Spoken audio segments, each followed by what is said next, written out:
내 아들아 나의 법을 잊어버리지 말고 내 마음으로 나의 명령을 지키라. 그리하면 그것이 내가 장수하여 많은 해를 누리게 하며 평강을 더하게 하리라. 자, 내 아들아 이렇게 나오죠. 여러분, 내 아들이란 말이 이 잠언에서 나오면, 특별히 1장에서 9장에 내 아들이란 말이 나오면 단락이 바뀐다, 이렇게 주제가 바뀐다, 이렇게 생각하시면 됩니다. 1장부터 9장까지 내 아들아 라는 말이 총 10번이 나옵니다. 그래서 내 아들아 하면 정말 한 아버지가 한 아들에게, 뭐 다윗이 솔로몬에게, 솔로몬이 또 자기 아들에게 이렇게 하는 말일 수도 있지만, 대체적으로 잠언에서 내 아들아 했을 때 아들은 가르침을 받는 사람을 지칭하고 아버지는 가르치는 자의 입장을 대변하고 있는 겁니다. 그래서 31장에 가면 이제 어미의 가르침이 나오죠. 자, 그래서 지혜자가 가르치는 대상이 아들이고, 또 지혜자를 이렇게 아비나 어미로 해서 의인화해서 이렇게 가르친다고 생각하시면 되겠습니다. 자, 나의 법을 잊어버리지 말고 나의 명령을 지키라. 즉 아버지의 말씀을 잘 기억하고 지켜야 된다, 이거죠. 여기서 아버지의 말씀은 그러면 뭐겠습니까? 지혜의 말씀이죠. 이 지혜를 기억하고 잘 지키라. 더 궁극적으로 말하면 하나님이고 하나님의 말씀이다. 이렇게 우리는 이해하시면 되겠습니다. 잠언에서는 일반적으로요. 자, 이렇게 하면 내가 장수할 것이다, 이거죠. 장수하여 많은 해를 누리게 하며 평강을 더하게 하리라. 자, 오늘을 보면은 장수한다 이 말은 내 날들이 길게 될 것이다, 이 말입니다. 내 날들이 길어진다.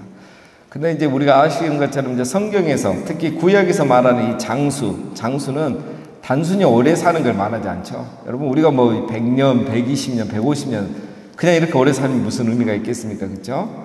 여기서 장수하다, 내 날들이 길단 말은 하나님의 은총과 평강이 충만한 상태의 삶을 말하는 겁니다. 그리고 그 삶이 오래 길어진다는 거죠. 오랫동안 하나님의 은혜와 평강이 충만한 삶을 살게 된 것이다, 이거죠. 이게 참 우리가 사모하는 장수 아니겠습니까? 자, 3절. 인자와 진리가 내게서 떠나지 말게 하고 그것을 내 목에 매며 내 마음판에 새기라. 자, 이제 지혜란 말이 여기서는 인자와 진리로 이렇게 나옵니다. 다 비슷하게 생각하시면 되는데요. 자, 인자는 헤세드입니다. 헤세드.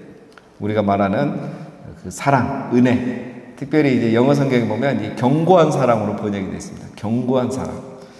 그리고 진리는 ESV 영어 성경을 보면 신실함으로 되어 있습니다. faithfulness. 신실함.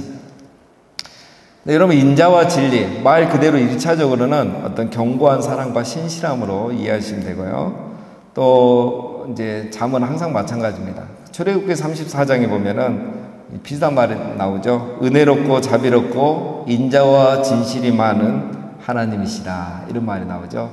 이거는 1차적으로는 인자와 진리, 그대로 사랑과 어떤 신실함으로 보시면 되고, 그 다음에 궁극적으로는 하나님이죠. 하나님의 말씀.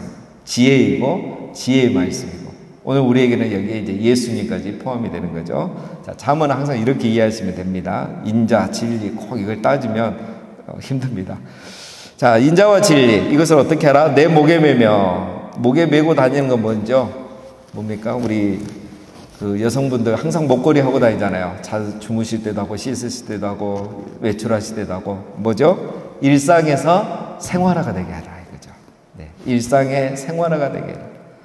마음판에 새기라. 이 말은 마음판에 새기면 지워지지가 않죠. 항상 기억하라, 이 말이죠. 우리가 종이에 적는 건 잊어버릴 수도 있고 안 보면 없어지기도 하는데, 기억을 못하기도 하는데, 마음판에 새기면 항상 기억하게 되는 거죠.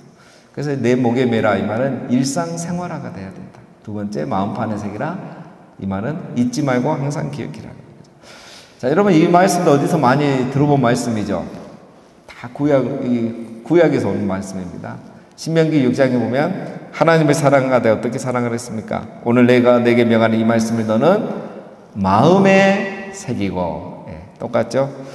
내 자녀에게 부지런히 가르치며 집에 앉았을 때든지 길을 갈 때든지 누워있을 때든지 일어날 때든지 이 말씀을 강론할 것이며 너는 또 그것을 내 손목에 매어 기호를 삼며 내 미간에 붙여 표로 삼고. 자, 이게 다 비슷한 말들이죠. 예. 마음판에 새기라, 목에 메어라. 예. 신명기 6장에서 다 가져온 말씀입니다. 자, 이건 뭐 신명기 6장 결국 뭡니까? 하나님의 말씀이죠. 자, 그래서 인자와 진리도 이제 그렇게 생각하시면 되겠습니다. 자, 이런 말씀, 3절 말씀은 처세술이 아닙니다. 부모가 자녀에게 가르쳐주는 처세술이 아니고 하나님을 경외하고 하나님의 말씀을 가까이 하고 하나님 말씀에 순종하며 살아라. 하나님과 밀접한 관계를 말하는 겁니다. 자, 3절처럼 살면 어떻게 되는가? 4절이죠. 그리하면 내가 하나님과 사람 앞에서 은총과 귀중히 여김을 받으리라. 자, 인자와 진리로 내게서 떠나지 않게 하고 내가 항상 그의 생활하고 마음에 새기면 하나님 앞에서는 은총을 받고 사람들 앞에서는 귀중히 여김, 좋은 평판을 받게 된다. 이거예요. 자, 누구를 찾아볼 수 있겠습니까? 구약에서 이런 사람을 예로 찾는다면 흠이 없는 두 사람이 있죠. 요셉과 사무엘이죠. 요셉과 사무엘. 특히 여러분 우리가 요즘 금요일마다 요셉 이제 살펴보고 이제 마무리해 가고 있는데요. 요셉이 그렇게 살지 않았습니까? 인자와 진리를 떠나지 않은 거잖아요. 늘 하나님을 경외하고 하나님 말씀에 순종하며 하나님의 때를 기다리며 살았죠. 그렇게 하니까 어떻게 합니까? 그런 요셉과 하나님이 함께 하시는 거죠. 그래서 하나님이 여호와가 요셉과 함께 하시니 그가 하는 일이 다 형통하는 거예요. 범사에 형통한 겁니다. 이렇게 나오는 거예요. 그래서 요셉이 가는 곳마다 하나님이 함께 하시는 은총을 받고 가는 곳마다 귀중히 여긴 좋은 평판을 받은 거예요. 그게 보디발에게 받았고 간수장에게 받았고 나중에는 바로 왕에게 받잖아요. 이게 바로 요셉의 삶입니다. 오늘 우리 성도의 삶이 되는 거예요. 그래서 여러분 우리가 하나님과 사람에게 사랑받는 것은 간단합니다. 내게서 인자와 진리가 떠나지 아니하게 하는 거예요. 어떤 사람들은 이걸 순서를 또 바꿉니다. 은총과 귀중히 여김을 받으려고 애를 쓰는데 그럴 필요가 없습니다. 내게서 인자와 진리가 떠나지 않으면 은총과 귀중히 여김은 저절로 받게 되는 거죠. 자, 그러면 이제 5절부터 이제 하나하나 얘기합니다. 자, 오늘은 이제 하나님과 그럼 먼저 어떻게 관계를 해야 되는가? 12절까지 얘기하는데요. 자, 먼저 5절을 보면 너는 마음을 다하여 여호와를 신뢰하고 내 명체를 의지하지 말라. 너는 범사에 그를 인정하라. 그리하면 내 길을 지도하시리라. 정말 중요한 말씀이죠. 신뢰하다. 예. 이게 이제 주동사입니다. 네. 예. 신뢰하라. 어떻게 신뢰하라는 건가? 자, 지혜로운 삶이란 무엇인가? 여호와를 신뢰하는 겁니다. 첫 번째, 여호와를 신뢰하는. 마음을 다하여 여호와를 신뢰하라. 자, 이 말과 이제 뒤에 이어서 나오는 말이 뭐죠? 내 명체를 의지하지 말라. 이제 잠언은 우리 옛날 시조처럼 이렇게 대꾸를 많이 합니다. 그래서 이게 다른 말이 아니고 적극적으로 말하면 마음을 다하여 여호와를 신뢰하는 거고 또 이거를 좀 소극적으로 말하면 내 명체를 의지하지 말라 이거예요. 그러니까 같은 말로 보고 표현을 다르게 했다 이렇게 생각하시면 됩니다. 자, 이 말이 뭐냐? 여호와를 의지한다는 말은 다른 말로 하면 내 명체를 의지하지 않는단 말입니다. 여러분 그렇다고 해서 사람의 이성이나 경험, 지식 이게 필요 없단 말이 아니야. 나의 생각과 지식과 내 경륜, 내가 사회생활하면서 쌓은 경험 이게 다 필요 없단 말은 아닙니다. 그거 중요한 거잖아요. 그렇죠? 내 명체를 의지하지 말란 말은 나의 생각과 지식이 언제든지 틀릴 수 있다는 것 그리고 하나님이 내 삶의 주관자라는 것을 잊지 말란 말이에요. 여러분 내가 지혜롭다고 생각하지 않는 것이 하나님을 신뢰하는 겁니다. 우리는 너무너무 내 생각과 지혜와 지식, 경험을 중요시하다 보니까 그 틀 안에서 벗어나지가 않죠. 그게 나쁘고 버려야 될 건 아닌데 그 틀 안에서 다른 걸 생각하지 않는 거예요. 그러다 보니까 이제 전통을 중시하고 형식을 중시하죠. 새 시대, 새 문화, 하나님의 음성, 새 물결 그리고 어떤 하나님의 변화의 바람 이런 것들에 대해서 또 받아들이지 못하죠. 그래서 이제 유대인들도 그런 사고방식으로 있다 보니까 예수님이 오셔도 전혀 이해를 할 수가 없고 받아들일 수가 없었던 거죠. 내 생각이란 지혜와 경험, 지식이 틀릴 수 있다는 것. 그리고 하나님이 왜 이렇게 인도하시는가? 그거에 대해서 마음을 열어놓고 생각을 열어놓을 수 있는 것. 그게 바로 내 명체를 의지하냐고 하나님을 의지하는 겁니다. 그래서 하나님이 말씀하시고 또 새롭게 말씀하시고 또 기도하는데 새롭게 영감을 주시면 언제든지 순종할 수 있는 것. 그러한 자세가 되어 있는 것. 이거 이상한데 이래도 될까? 하지만 하나님이 말씀하셨으면 또 그렇게 순종하는 것. 그게 바로 내 명체를 의지하지 않고 여호와를 의지하는 겁니다. 자, 또 6절에 보면 이제 구체적으로 설명하죠. 범사의 그를 인정하라 이겁니다. 범사의 그를 인정하라. 그래서 범사라는 말은 원어로 보면 모든 길들입니다. 모든 길들의 여호와를 인정하라. 자, 우리말로 이제 인정하라 이렇게 번역을 했는데 번역이 잘 된 겁니다. 근데 원래 그 히브리어에 보면 야다입니다. 야다. 우리 야다는 많이 들어보셨죠? 경험, 알다.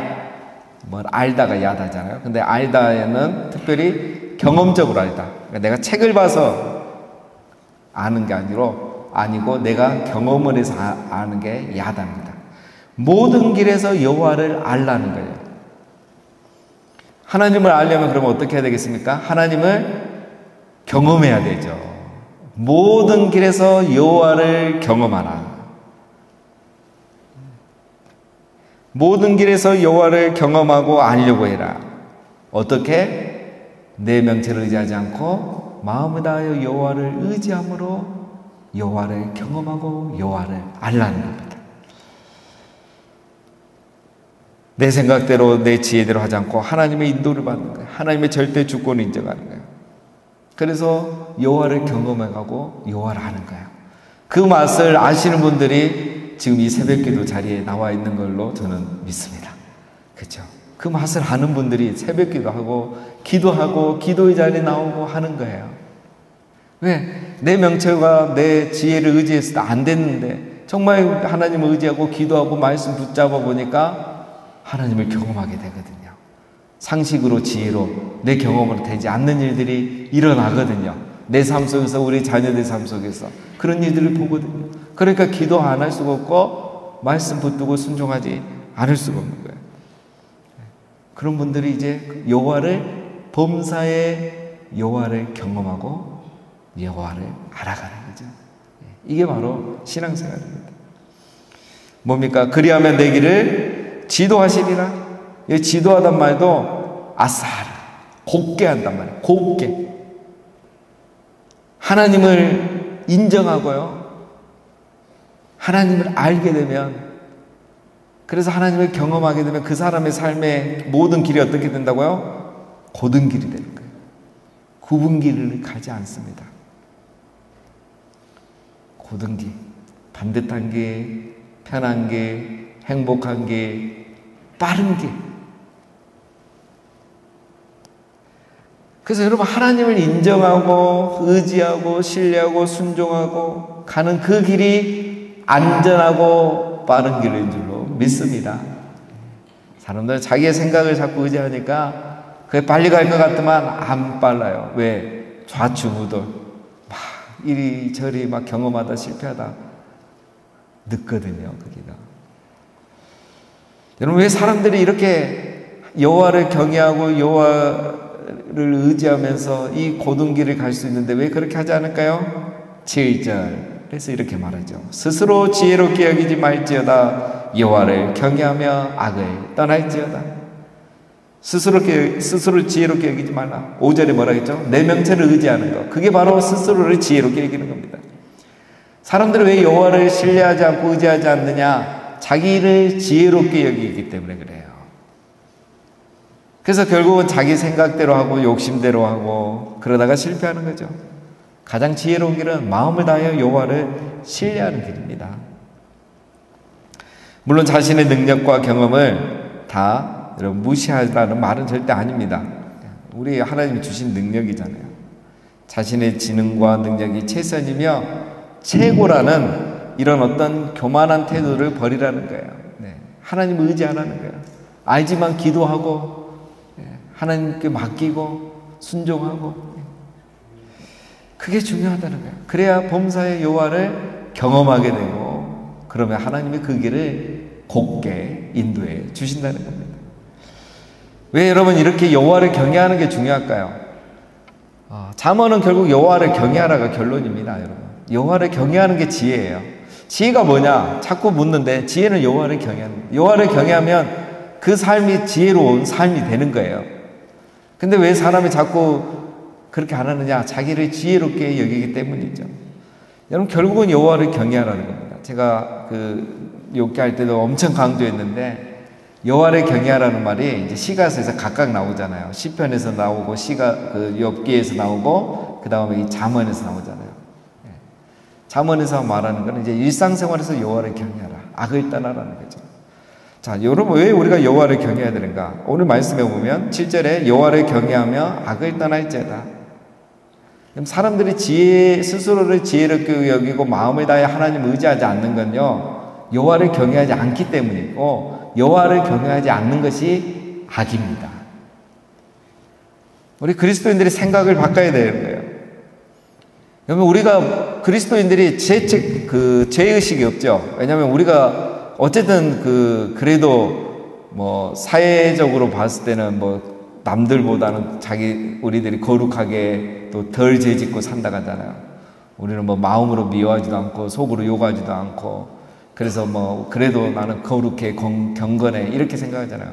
그게 이제 자기를 스스로 의롭게 여기는 거예요. 유대인들이 그렇게 살았어요. 근데 여러분, 그게 우리 신학의 기준이 아닙니다. 신학의 기준은 여호와를 경외하는 거예요. 여호와를 경외하지 않는 게 악이에요.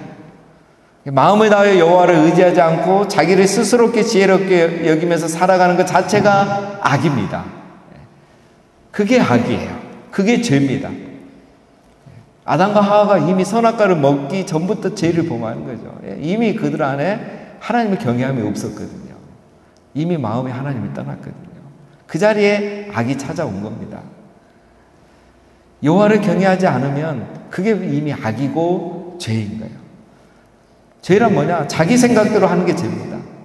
아담이 지은 죄가 뭡니까? 자기 생각대로잖아요. 하나님을 경외함이 없이 먹지 말라 했는데 자기 생각대로 한 게 죄지, 선악과를 먹은 거는 죄의 열매일 뿐인 겁니다. 그래서 오늘도 우리가 자기 생각대로 하고 여호와를 경외하지 않고 의지하지 않고 하는 거, 그게 결국 죄예요. 죄의 열매가 그렇게 나타났을 뿐인 거예요. 이미 내 안에 여호와를 경외함이 없기 때문에 그 자체가 죄인 겁니다. 여호와를 경외해야지 악에서 떠나게 되는 겁니다. 여호와를 경외해야 악에서 떠나게 돼요. 이렇게 살아야 여러분, 우리의 삶이 하나님 은총이 있는 거예요. 여호와를 경외함안에 하나님 은총이 있습니다. 8절에 나오죠. 이것이 스스로 지혜롭게 여기지 않고 여호와를 경외하며 악에서 떠나는 것이 내 몸의 양약이 되며 내 골수를 윤택하게 하리라. 여기서 양약은 언어로 치료입니다. 치료. 윤택하게 한다. 이 말은 회복한다는 말입니다. 치료와 회복을 추구한 것이 아닌데 어떻게 됩니까? 내 삶에, 내 인생에 치료와 회복의 역사들이 일어나는 거예요. 하나님의 은혜가 임하면 회복이, 치료가 일어나는 거잖아요. 여호와를 경외하는 자에게 임하는 축복인 겁니다. 그러니까 순서를 바꾸면 안 돼요. 요즘 계속 순서란 말이 나오게 되는데, 순서가 있어요. 순서. 내가 여호와를 경외하고 악에서 떠나면, 즉 내가 스스로 지혜롭게 여기지 않고 하나님을 의지하고 기도하고 말씀에 순종하면서 살아가면요, 어떻게 됩니까? 치유와 회복의 열매가 있는 겁니다. 하나님께는 은총을 받고 사람들에게는 좋은 평판을 받게 되는 겁니다. 순서가 항상 중요합니다. 하나님의 나라와 의를 구해야 염려로부터 자유하게 되는 겁니다. 반대로 살아가니까 염려에 지배당하고 사는 거예요. 지혜를 추구하면 치유와 회복의 역사가 있습니다. 그러나 지혜를 버리고 여호와를 경외하지 않고 살아가면 아무리 착하게 살아가도 그게 한계가 있습니다. 삶이 공고해지는 거죠. 그래서 제가 청년할 때 늘 강조했던 게 우리 청년들이 이거예요. 여호와를 경외해라. 제발 여호와를 경외하면서 살아. 안 그러면 나중에 처자식 고생시킨다. 네만 고생하는 게 아니라 네 가족들이 고생한다. 여호와를 경외해야 된다. 이걸 그렇게 제가 강조를 많이 했습니다. 근데 사람들 그렇게 안 하죠. 여호와를 경외하지 않아요. 자기를 지혜롭게 여기고 남을 탓하고 남을 원망하고 그렇게 살아가요, 대부분이. 그러니까 그 삶에 치유와 회복이 없는 겁니다. 자, 마지막 9절 보겠습니다.